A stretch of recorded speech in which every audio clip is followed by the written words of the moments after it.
ఇవాళ ధరణి వచ్చిన తర్వాత వాళ్ళకి ఇవాళ ఈ ధరణి ఏదైతే అథెంటికేటెడ్ ఒక రిజిస్టర్డ్ డాక్యుమెంట్ లాగా ఇవాళ పాస్బుక్ వచ్చిందో వాళ్ళందరూ కూడా హాయిగా నిద్రపోతూ నా భూమి ఇది అని చెప్పుకునే ధైర్యం, నాకు ఇంత ఆస్తి ఉన్నది, దీని ధర ఇంత అని చెప్పుకునే ధైర్యం ఇవాళ పేద రైతులకు కలిగింది.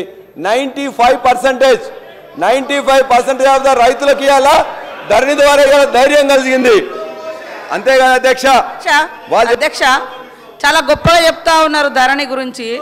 మీ హయాంలోనే ఎంతోమంది ఆత్మహత్యలు చేసుకున్నారు రైతులు.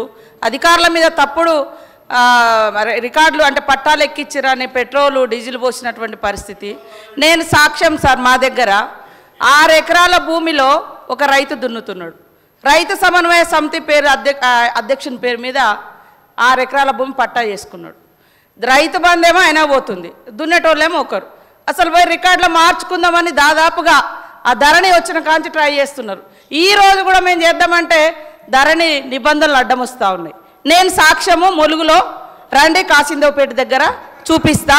ఇట్లాంటి చాలా మీరు ఇచ్చినటువంటి ధరణిలో ఒకప్పుడు ఎంతోమంది భూ పోరాటాల ద్వారా సాధించుకున్నటువంటి భూములు ఉన్నాయి, లేదా అమ్ముకొని వచ్చినటువంటి వాళ్ళకు కూడా మీరు పట్టా చేసి ఇచ్చిర్రు, అమ్ముకున్నారు. పాపం కొనుక్కున్న వాళ్ళు ఈ భూమి కోసం మళ్ళీ వస్తారా అని అనుకొని పట్టాల మీద అంత ఆసక్తి ఎప్పుడు చూపట్లేదు సార్. వీళ్ళు ఎప్పుడైతే రైతు బంధు లేదా ధరణి అనేది తీసుకొచ్చిన తర్వాత అమ్ముకున్న వాళ్ళు కూడా ఇక మాకు కేసీఆర్ గారి హయాంలో పట్టా వచ్చింది కాబట్టి ఇది మాదే అని వస్తున్నారు. పాపం మీరు కాస్త కాలం కూడా తీసేసిర్రు, దున్నుకుంటున్నటువంటి ఆధారం లేకుండా చేసేసిర్రు. ఇవన్నీ మీరు చేసి మరి అద్భుతం అంటే ఇప్పుడు మీరు అన్నట్టుగా గ్రామీణ ప్రాంతాల నుంచే మాకు ఎక్కువ రిజల్ట్ ఇచ్చిర్రు. ధరణి అంటేనే ఒక భయాన్ని ఇచ్చేటువంటి దానిలాగా మీరు ఆ యొక్క చట్టాన్ని చేసిర్రు కాబట్టే ఇవాళ తీసుకురావాల్సి వచ్చింది. అదే కాకుండా అనేక మంది అడుగుతున్నారు మమ్మల్ని, ఇంకెప్పుడు మారుస్తారు, ఇంకెప్పుడు మాకు ఒరిజినల్గా మేము సాగులో ఉన్నటువంటి వాళ్లకు హక్కులు వస్తాయని.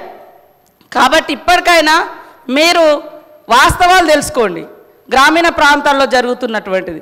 ఇట్లా ఇప్పటికి కూడా మా దగ్గర నేను అనేక సార్లు అసెంబ్లీలో కూడా చెప్పిన, ఉమ్మర్ ఖాన్ పేరు మీద ఇంకా పట్టా వెళ్తుంది. ఎప్పుడో వాళ్ళ నాన్న కలెక్టర్ అంట నిజాం కాలంలో, అప్పుడు 16,000 ఎకరాల భూములు పట్టాలు చేసుకున్నారు. మన రాజేశ్వర రెడ్డి అన్నగారికి కూడా తెలుసు మల్లంపల్లి ప్రాంతంలో ఏం జరుగుతుందో. మైనింగ్ కానీ ఇవి ఇతరత్ర కానీ సాగులో ఒకరు ఉన్నారు, పట్టాలు ఒకరికి వచ్చింది. పాపం వాళ్ళకి ఎలాంటి ఆధారం లేకుండా అవుతున్నది, ఆత్మహత్యలు అవుతున్నాయి, హత్యలైనాయి.